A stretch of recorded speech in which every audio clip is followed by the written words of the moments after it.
Find the Doors of Death, crush Jaya's, how do you say this name? So I'm almost halfway done with Son of Neptune. It feels like it's been forever trying to get me to finish reading this book, but I'm gonna tell you guys my thoughts so far. I don't remember Frank's power. I'm thinking him and his mom were shapeshifters into animals. That's what I'm thinking. I also can't remember if his grandmother dies, but I feel like she does something significant. I just can't remember what. But I'm thinking shapeshifting because when he gets that flashback to his mom making the mama bear go away, I was like, what did she do? But then somebody tells him, you can be anything. And I was like, this is what always happens in fantasy books. They say something literal and you're supposed to take it literally. Just like when they were like, Jason, you're our saving grace, when his last name is Grace. I think Frank can turn into animals. I can't remember, but I think that's it. Or maybe it's just a bear, maybe it's specific animals. I can't remember, but I think I'm right. Going into Latin and Greek roots, I thought it was really cool when they said Argonauts. I was like, wait, what does Argonaut mean? Because Argo's the name of the ship, but what does not mean? So I looked up all these things. Argo means swift, bright, shining. So I was like, okay, it makes sense to name your ship Swift, Bright, Shining, whatever. It's your baby. Okay, it's your baby. But then I was like, what does not mean? And then not means sailor. It also is like supposed to be a mix of voyager and traveler. So like you're literally the sailor of the swift ship. Like I was like, okay, cool. But I was like, wait, not is also astronaut. And astro doesn't really mean anything. Astron is the root and it means star. So astronauts are star sailors. I was like, oh, that's pretty cool. I see what you did there. That was pretty cool. Not that was Rick, but just making up words.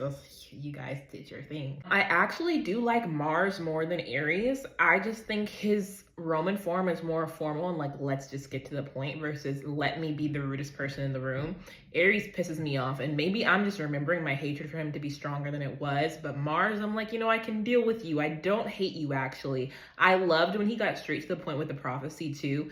And Octavian was like, usually they rhyme. It doesn't have to rhyme. Tell me what I need to do. Especially if you are sending children across the country, get straight to the point. Tell them exactly what needs to happen. Go to Alaska, find Thanatos, however you say him, and free him.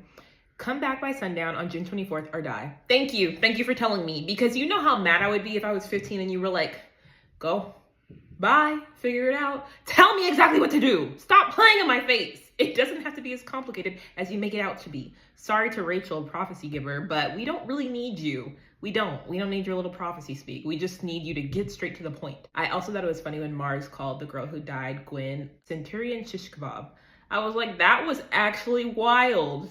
That was wild. That reminds me in Grey's Anatomy when this girl jumped off of a boat. I think she jumped off a boat for fun, but she got caught up in the not propeller, but the spinny thing for the boat. And then the Grey's Anatomy people called her ceviche. Oh, you all are going to hell. You're going to hell. Also, I thought it was really funny when Raina was flirting with Percy. I know most of you probably hated that. I was like, did this girl really just say that?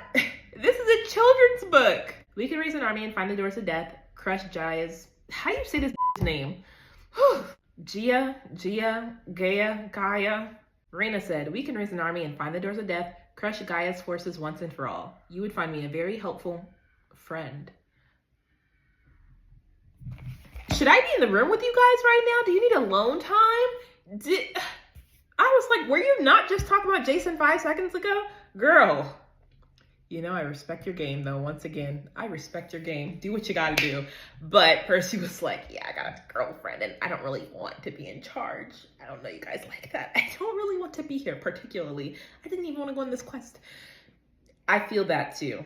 I respect your lack of game, Percy. I respect that. And then what part am I at right now? I'm at the part, they left the, not 7-Eleven, but basically the Malibu version of 7-Eleven. They left Iris's shop. I'm at the part where the Iris message failed. So yeah, moving on. I thought I was gonna read more tonight, but apparently I'm going to a Halloween party. So I'll see you guys next time. Bye.